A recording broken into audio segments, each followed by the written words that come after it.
पाठ 15 सगुनी का सपना। पाठ प्रवेश। हम सभी सपने देखते हैं।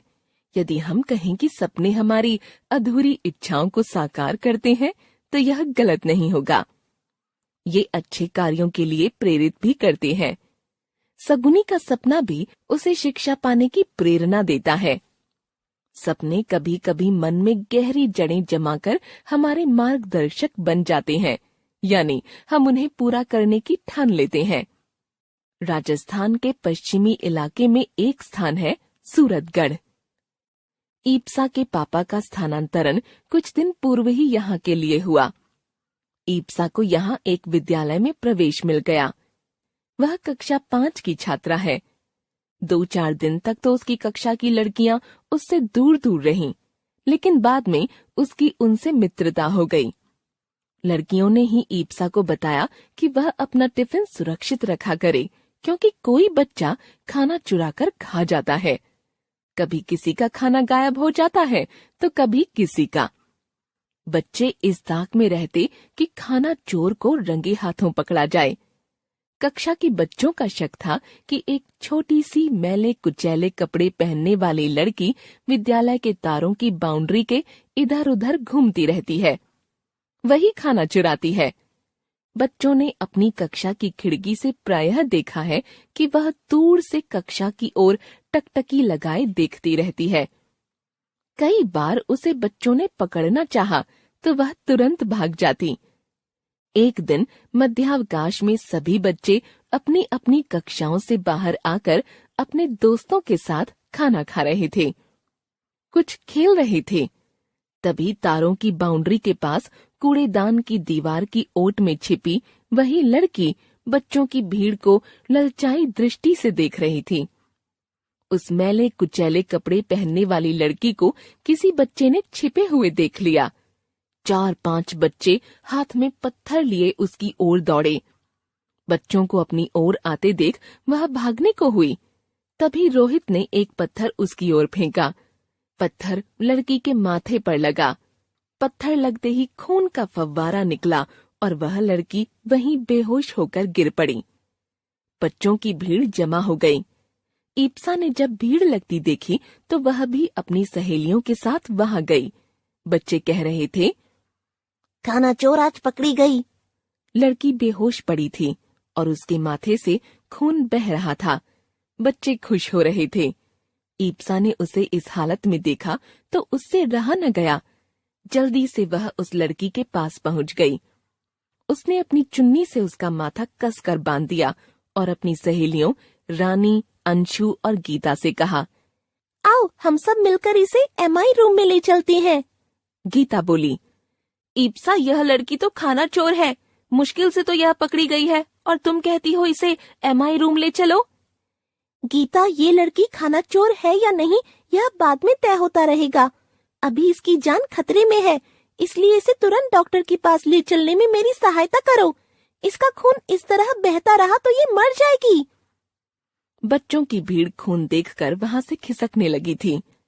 ईप्सा अपनी सहेलियों की सहायता से उस लड़की को डॉक्टर के पास ले गई।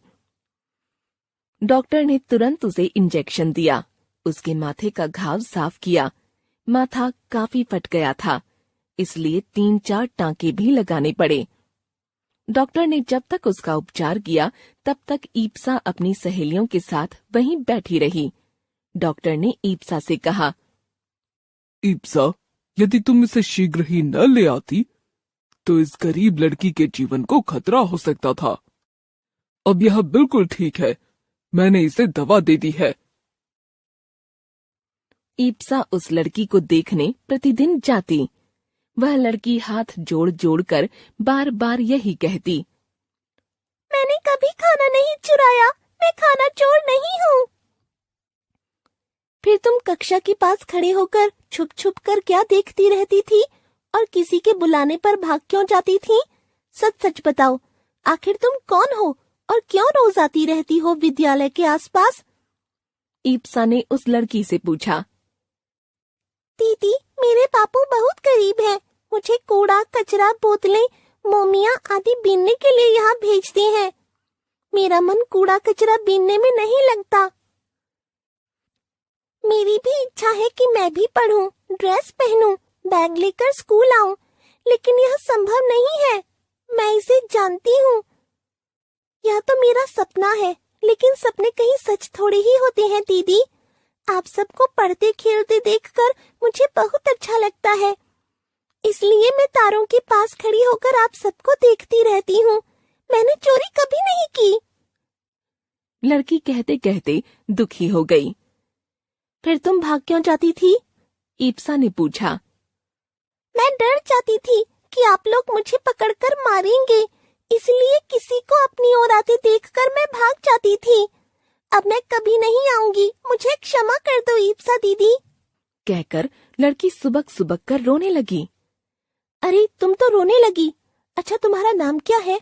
ईप्सा ने पूछा। शकुनी, शकुनी है मेरा नाम। लड़की ने उत्तर दिया। तुम्हें जब स्कूल इतना अच्छा लगता है तो फिर दाखिला क्यों नहीं करवा लेती हो अपने बापू से कहकर? ईप्सा ने शकुनी से पूछा। मुझे कौन दाखिला देगा दीदी? हम लोग गरीब हैं ना। मेरे बापू के पास पैसे नहीं है कि किताबें खरीद सकें और कपड़े बनवा सकें। शकुनी ने उदास मन से कहा। अच्छा शकुनी, तुम्हारे लिए किताबें मैं ला दूंगी। मेरी सभी किताबें रखी हैं, उनसे तुम पढ़ लेना। गीता कहने लगी। शकुनी के लिए ड्रेस मैं बनवा दूंगी अपने पापा से कहकर। डॉक्टर अजय इन छात्राओं से पहले ही प्रभावित हो चुके थे। इनकी बातें सुनी तो वे अपनी कुर्सी से उठकर लड़कियों के पास आकर खड़े हो गए। वे ईप्सा की पीठ थपथपाते हुए बोले। ईप्सा, तुम तो बहुत अच्छी बेटी हो। शकुनी को तुम लोग पढ़ाना चाहती हो, यह बहुत अच्छी बात है। जब तुम लोग किताबों और ड्रेस की व्यवस्था कर रही हो तो फिर शकुनी के दाखिले का और शेष खर्चे का जिम्मा मैं लेता हूँ। डॉक्टर अजय की बात सुनकर सभी लड़कियां खुशी से झूम उठीं। शकुनी के चेहरे पर खुशी छा गई। उसे विश्वास नहीं हो पा रहा था कि वह भी केंद्रीय विद्यालय में पढ़ सकेगी। हमारे देश में बड़ी विडंबना है। शकुनी जैसी अनेक बालिकाएं हैं जो पढ़ना चाहती हैं, पर गरीबी के कारण पढ़ने से वंचित रह जाती हैं, और हम सब लोग इन्हें उपेक्षा और घृणा की दृष्टि से देखते हैं। डॉक्टर अजय आगे कहने लगे। शकुनी का सपना तो बच्चों ने पत्थर मारकर वहीं खत्म कर दिया होता यदि ईप्सा साहस दिखाकर उसे यहां न ले आती। आज मैं गर्व के साथ कह सकता हूं कि छोटे बच्चे इतना बड़ा और महान कार्य कर सकते हैं जिसे हम बड़े लोग सोच भी नहीं सकते। डॉक्टर अजय कहते कहते भावुक हो उठे। ईप्सा को महसूस हो रहा था कि उसने वास्तव में कुछ अच्छा कार्य किया है। डॉक्टर अजय ने अपनी देखरेख में शकुनी का दाखिला करा दिया। शकुनी नई ड्रेस पहनकर विद्यालय आई तो उसे लग रहा था कि दुनिया भर की खुशी उसे मिल गई। उसका सपना आज सच हो गया है। स्कूल ड्रेस में सजी धजी शकुनी को प्रार्थना सभा में सावधान विश्राम करते देखकर ईप्सा की आंखों में खुशी के आंसू छलछला आए। ईप्सा सोच रही थी कि उस जैसे छोटे बच्चे भी किसी शकुनी के सपनों को साकार करने में उसकी सहायता कर सकते हैं। ऐसे में उसके रोम रोम में खुशी झलक रही।